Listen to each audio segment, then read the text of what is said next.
దినసరి వేతన కార్మికులైన మీకోసం స్వచ్ఛంద సేవా సంస్థ సభ్యులు పలు సామాజిక సేవా కార్యక్రమాలు నిర్వహించడం అభినందనీయమని ఆర్ట్ ఆఫ్ లివింగ్ ప్రతినిధి గోపరాజ కృష్ణమోహన్ పేర్కొన్నారు. రమణిపేటలో అడబాల ట్రస్ట్ కార్యాలయంలో మీకోసం సేవా సంస్థ ఆధ్వర్యంలో ప్రాణాంతక వ్యాధిగ్రస్తులకు నిత్యావసర సరుకులు పంపిణీ జరిగింది.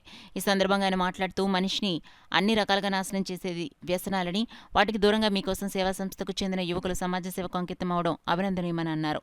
యువత ఇటువంటి యువకులను ఆదర్శంగా తీసుకుని సమాజ సేవ చేయాలన్నారు. సంస్థ వ్యవస్థాపక అధ్యక్షులు పిల్లి నాగేశ్వరరావు మాట్లాడుతూ పక్షవాత రోగులకు వారిళ్ల వద్దకే వెళ్లి నిత్యావసర సరుకులు అందిస్తున్నామని తెలిపారు. ఇలా పలు సేవా కార్యక్రమాలను నిరంతరం చేస్తున్నట్లు నాగేశ్వరరావు తెలిపారు. ఈ కార్యక్రమంలో వెంకటరవి, సరోజ, బాబీ, ప్రసాద్, షేక్, డాక్టర్ సువర్ణరాజు, అడబాల రత్నప్రసాద్, యనమల రామం, చింతపల్లి సుబ్బారావు, పార్థసారథి, రేలంగి బాపిరాజు, రాజా తదితరులు పాల్గొన్నారు. ఈ కార్యక్రమంలో భాగంగా ఈరోజు ప్రాణాంతకగ్రస్తులని వీళ్ళకి న్యూట్రిన్ ఫుడ్ ఒక వారం 10 రోజులు సరిపడే విధంగా కూరగాయలు కిరాణా అందడం జరిగింది. ప్రతి నెల కూడా 2వ శనివారం వీళ్ళకి సహాయం అందుతుంది. ఇదే విధంగా పారాలసిస్ స్ట్రోక్తో ఉన్న వాళ్ళకి వాళ్ళ ఇంటి దగ్గరికి వెళ్ళి వాళ్ళకి కిరాణా ఇలాంటి సామాగ్రి అందడం జరుగుతుంది.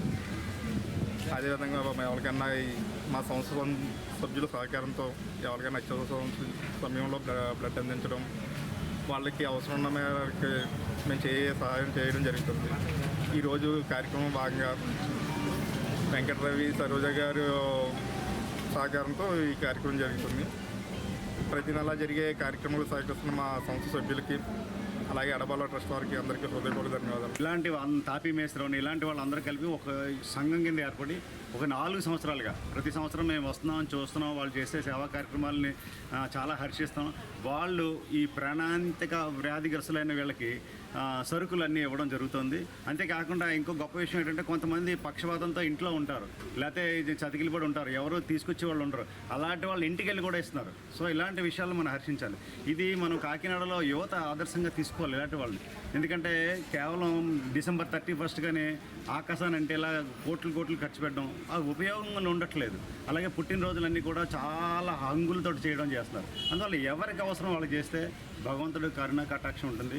ఎందుకంటే ఎప్పుడు ఎలాంటి పరిస్థితులు ఉంటాయో మనకే తెలియదు. అందువల్ల ఇలాంటి సేవా కార్యక్రమాలు అందరూ ముందుకు రావాలి, సనాతన ధర్మాన్ని ఫాలో అవ్వాలి. అందువల్ల మంచి కార్యక్రమాలు చేయాలని ఈ విధంగా వాళ్ళకి నేను సభాముఖంగా వాళ్ళు అప్రిషియేట్ చేస్తున్నాం.